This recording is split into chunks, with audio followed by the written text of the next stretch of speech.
এখন আর মুসলমানের বিয়ে কোনটা এটার খুঁজা পাওয়া যায়।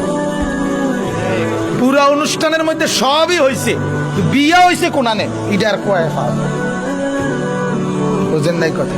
গায়ে হলুদ এটা তো বিয়ে না, এটা তো ইসলামের কিছু নাই। এটা 70,000 টাকার গেট, এটার সাথে ইসলামের কোনো সম্পর্ক নেই। কথা বুঝছেন কিনা? পুরা প্যান্ডেলের ভিতরে এই বেড়া বেড়ি একত্রে ভাত খাওয়া, এটার সাথে তো ইসলামের কোনো সম্পর্ক নেই। পুরা অনুষ্ঠানটা ভিডিও হওয়া বেড়া বেড়ির, এটার সাথে তো ইসলামের কোনো সম্পর্ক নেই।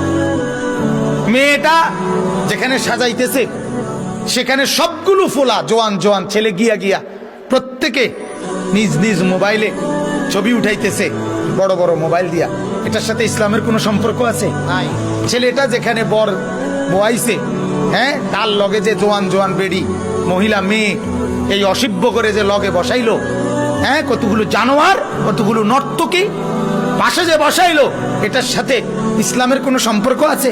ছেলেটা যেখানে বর বয়াইছে, হ্যাঁ, তার লগে যে জোয়ান জোয়ান বেড়ি মহিলা মেয়ে এই অসভ্য করে যে লগে বসাইলো, হ্যাঁ, কতগুলো জানোয়ার, কতগুলো নর্তকী পাশে যে বসাইলো, এটার সাথে ইসলামের কোনো সম্পর্ক আছে? এত বড় বাতের থালা, এটার লগেও তো ইসলামের কোনো সম্পর্ক নেই। এক বেড়া কি রাক্ষস নিয়ে, এতে বেড়া এতে জামাইয়ে না। কথা বলেন না কেন? কি তার 14 গোষ্ঠীর জীবনে ভাত খাইছে না? তার এতুটি বাদ দিলেন কেন? আশ্চর্য কথা আপনি বলেন।